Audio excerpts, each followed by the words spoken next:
샬롬 샬롬 샬롬 샬롬. 하나님 사랑합니다. 여러분 주 안에서 사랑합니다. 출애굽기 20장 12절 내 부모를 공경하라. 오기명 말씀 함께 봅니다. 12절이죠. 내 부모를 공경하라. 그리하면 내 하나님 야훼가 내게 온 땅에서 내 생명이 길게 하리라 말씀합니다. 미국 중부 지역에 마샤 에븐슨이라는 소녀가 살고 있었어요. 그는 18살 때 입 근처 신경 조직에 이상이 생겨서 수술을 받게 됩니다. 수술 중에 의사가 신경 하나를 잘못 건드리는 바람에 그녀의 입이 그만 삐뚤어져서 볼품없는 얼굴이 되고 맙니다. 그것은 어린 소녀의 마음에 큰 상처를 남겼어요. 그때부터 그 소녀는 친구들을 만나기를 싫어했고, 학교 가는 것도 싫어했고, 집에 와서 말하는 것도 싫어했고, 심지어는 엄마하고의 대화도 끊었습니다. 그녀는 완전히 우울한 소녀가 되었겠죠. 근데 그 해가 저물어가는 어느 날 그녀 앞으로 소포 하나가 배달이 됩니다. 그날은 마침 소녀의 생일이기도 했어요. 그 소포를 열어보니 탐스럽게 피어있는 하얀 치자꽃이 담겨 있었습니다. 그 치자꽃에서 과자처럼 달콤한 향기가 났다고 그래요. 그 소포가 익명으로 보내져 왔기 때문에 그녀는 누가 보냈는지 도무지 알 수가 없습니다. 근데 거기에는 메모지가 하나 있더랍니다. 마샤, 나는 너를 무척 사랑한단다. 그것을 읽고 나서 마샤는 수개월 만에 처음으로 미소를 띠고 엄마와 대화를 시작합니다. 엄마, 이거 누가 보냈을까? 글쎄 누가 이렇게 예쁜 꽃을 보내줬을까? 혹시 너를 좋아하는 남학생은 아닐까? 누가 나 같은 걸 좋아할까? 아니야, 너를 좋아하는 사람이 보냈을 거야. 그의 이름이나 좀 쓰지. 아마 수줍어서 그랬을 거다. 남자 중에도 뜻밖의 수줍어하는 사람들이 많거든. 정말 그럴까 엄마? 아무것도 아닌 치자꽃 면송이로 마샤는 엄마와 대화를 하게 되었고 성격이 달라지기 시작을 합니다. 그 후 1년이 지나 생일이 되자 어김없이 치자꽃이 또한 배달이 됩니다. 그 다음에도 배달되었고 그 다음에도 배달이 됩니다. 마샤는 성격이 밝아졌고 절망적인 삶을 살게 되었으면 좋은 남자를 만나 연애도 하고 희망적인 삶을 살게 되었고 좋은 남자를 만나 연애도 하고 결국에는 결혼도 하게 됩니다. 그 후에도 생일 때마다 꽃은 쉬지 않고 배달이 됩니다. 근데 익명으로 와서 보낸 사람이 누군지 도대체 궁금하고 알 수가 없습니다. 근데 그녀의 어머니가 갑작스럽게 돌아가신 뒤부터는 그 꽃이 더 이상 배달되지 않더랍니다. 뒤늦게 마시는 그 꽃을 누가 보냈는지를 알게 되죠. 바로 그녀의 어머니였습니다. 마샤는 어머니의 그 큰 사랑을 생각하며 한없이 감사하고 또 감사했다고 해요. 그리고 자신의 인생을 변화시킨 것이 엄마가 보낸 꽃이 아니라 엄마의 사랑임을 알게 되었다고 그러죠. 어머니의 사랑은 마샤의 얼굴이 흉측하게 변했다고 해서 변할 리가 없습니다. 자녀에 대한 어머니의 사랑은 변함이 없어요. 자녀가 더 행복하라고 축복하는 것이 어머니의 사랑입니다. 꽃다발로 어머니의 사랑은 극히 일부에 불과한 거죠. 마샤의 어머니는 딸이 행복해질 수 있다면 아마 목숨도 아끼지 않았을 것입니다. 어머니와 아버지의 큰 사랑, 그 사랑을 묵상하는 그러한 우리 나라에도 부모 어버이날이 있죠. 성령께서 우리 모두에게 어버이와 같은 큰 은혜를 주시기를 바랍니다. 부모 공경은 하나님의 명령이기도 하죠. 하나님께서 우리에게 주신 10계명 가운데 5계명이죠. 부모를 공경하라. 내 부모를 공경하라. 그리하면 내 하나님 야훼가 내게 온 땅에서 내 생명이 길리라 말씀합니다. 10계명은 크게 두 부분으로 나눌 수 있는데 첫째 하나님을 사랑하는 대신계명과 이웃을 사랑하라는 둘째 대인계명으로 나뉘죠. 그 이웃사랑의 계명 중에 제일 먼저 나오는 것이 바로 부모 공경의 계명임을 알 수 있습니다. 이것을 보아서 이웃사랑 가운데 가장 중요한 것이 부모 공경이라는 것이죠. 부모를 공경하라는 것은 하나님의 명령입니다. 이것은 해도 되고 안 되는 것이 아니라 하나님의 절대 명령이기 때문에 꼭 해야 하는 것이다. 10계명에서 보듯이 기독교는 효를 강조합니다. 바울은 부모를 공경하지 않는 자녀를 믿음을 배반한 자여 불신자보다 더 악한 자다 이렇게 디모데전서 5장 8절에도 말하고 있어요. 오늘 21장 15절이죠. 예, 하나님은 부모를 치는 자는 죽이라 이렇게 말합니다. 근데 오늘날 부모들이 가정에서 소외를 당하고 있습니다. 어버이 주일날 맞아 마음이 흡족하지 못해서 우울해하는 분들도 있습니다.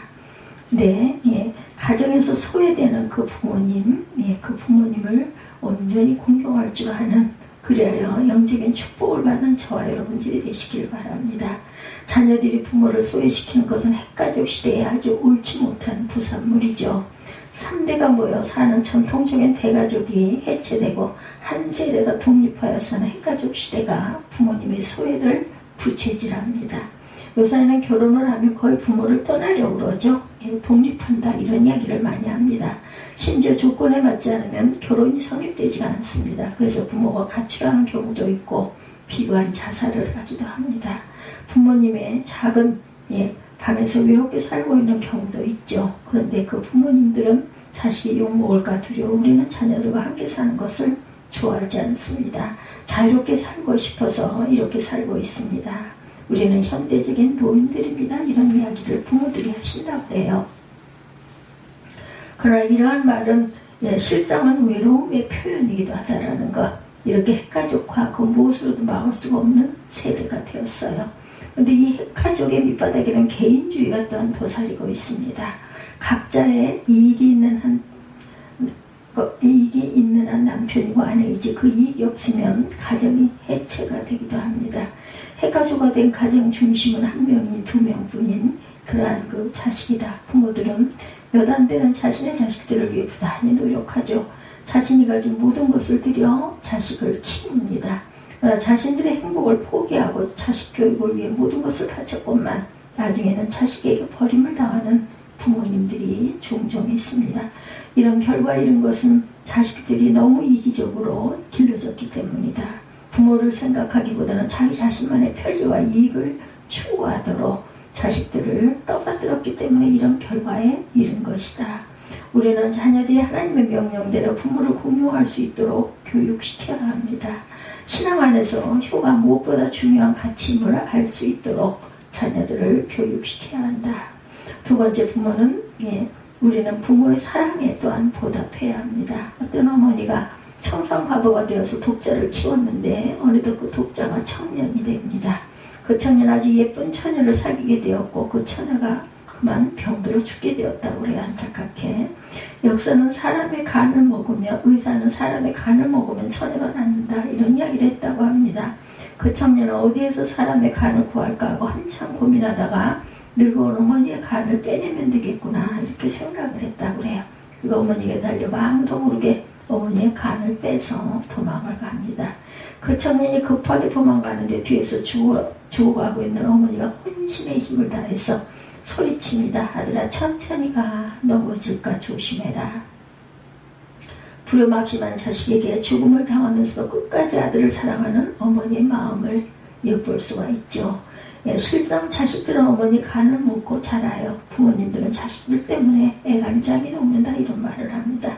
애간장이 자식에 대한 근심으로 녹아내는 매일 부모의 간이 줄어든다라는 뜻을 갖고 있죠. 우리는 부모의 사랑을 통해서 십자가에 비참하게 죽으면서까지 우리를 구원해 주신 주님의 사랑을 볼 수가 있습니다. 미국이 필리핀을 점령할 때 미군 함대의 포격으로 마닐라 해안은 모두 불바다가 되었다고 그러죠. 그 작전에 참여한 미국의 어느 군함에 한 1등병이 타고 있었습니다.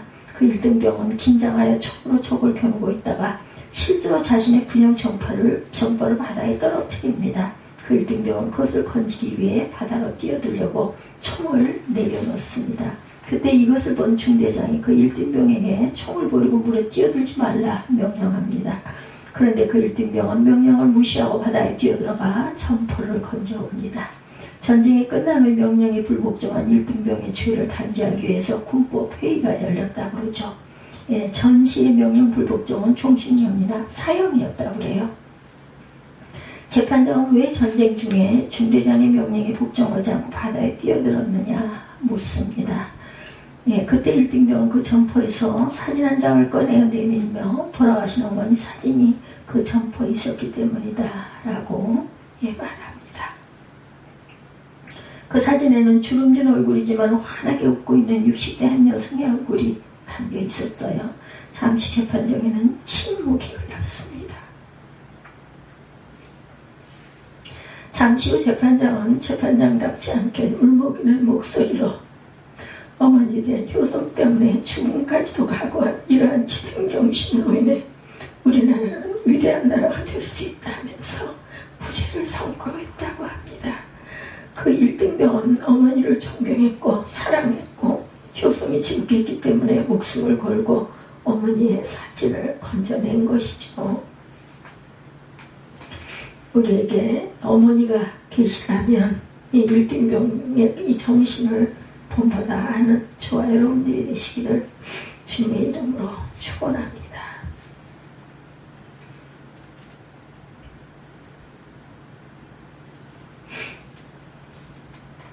또한 미루지 말고 부모를 잘 공경해야 되겠죠.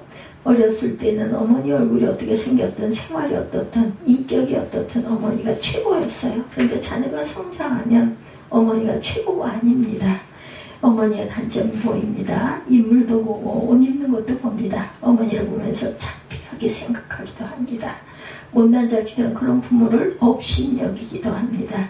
한 불쌍한 과부가 산기슭에서 닭을 키우며 삭발레도 해서 아들을 잘 키웠어요. 아들은 어머니의 그 사랑에 보답하고자 열심히 공부해서 졸업식에서 최우수상을 받게 됩니다. 아들은 어머니가 꼭 졸업장에 참석하기를 바랬다고 그러죠. 자신의 행색이 남루해서 처음에는 아들을 보고 부끄러워할까 겁나 참석하지 않으려고 했으나 아들의 소원이 하도 간절해서 뒤늦게 졸업식에 참석을 하게 되었다고 그래요. 어머니는 옷이 너무 남루해서 아들의 낯을 보기가 민망해 강당 기둥 뒤에 숨어서 졸업식 광경을 지켜봅니다. 드디어 아들이 강단에 올라가 졸업식 답사를 하는 시간이 되었어요. 그 답사가 끝난 다음에 아들은 최우수상을 받습니다. 최우수상 소감을 말하는 자리에서 아들은 이 모든 것은 어머니의 은혜입니다 라고 말하면서 기둥 뒤에 숨어있는 어머니에게 달려가서 어머니의 몸을 감격스럽게 껴안습니다. 아들은 자신의 행색이 초라한 아들이 창피할까봐 졸업식장에 오시고도 분명히 남들 눈에 안 띄는 구석진 자리에 어머니가 숨어있는 것을 안 것이에요. 어머니와 아들이 서로를 이해하고 사랑하는 모습은 참으로 감동적이었다고 그러죠. 그 아들은 미국의 위대한 대통령이 됩니다. 바로 이 대통령이 우드로 우드 윌슨 대통령입니다. 우리의 부모님들의 사랑과 수고와 헌신은 평생 계속됩니다. 그런데 자식들은 부모를 섬길 수 있는 시간이 얼마 되지 않음에도 불구하고 길다고 생각을 하죠. 우리는 부모님의 마음과 뜻과 정성을 다해서 공경하십시다. 예수께서는 하나님의 아들이었지만 육신의 아버지인 요셉이 죽고 난 다음 12살 때부터 어머니와 동생 7을 부양한 소년 가장이기도 했습니다. 주님께서 가족들 돌보는데 최선을 다하셨어요. 십자가에서 죽으실 때도 사랑하는 제자 요한에게 어머니를 부탁하죠. 자신의 목숨이 경각에 달려있는데도 어머니를 생각하고 제자에게 어머니를 잘 섬기라고 부탁하실 정도로 효성이 지극했다고 그래요. 우리는 주님의 제자로 주님의 효성을 본받아 부모께 충성을 다하는 부모의 노후를 편하게 모시는 그러한 부모를 사랑하고 공경하는 믿음의 자녀들이 되시기 바랍니다. 하나님은 부모를 공경하라고 우리에게 말씀하세요. 이 말씀을 우리는 마음에 새겨서 우리의 부모를 혼신의 힘을 다하여 공경해야 합니다. 이것도 또한 하나님의 뜻이라는 것, 부모의 사랑을 통해 하나님의 사랑을 알 수 있는 만큼 부모를 공경해서 하나님의 축복을 받는 저와 여러분들이 되시기를 주님의 이름으로 축원합니다. 내 부모를 공경하라 말씀으로 함께 은혜를 나눴습니다.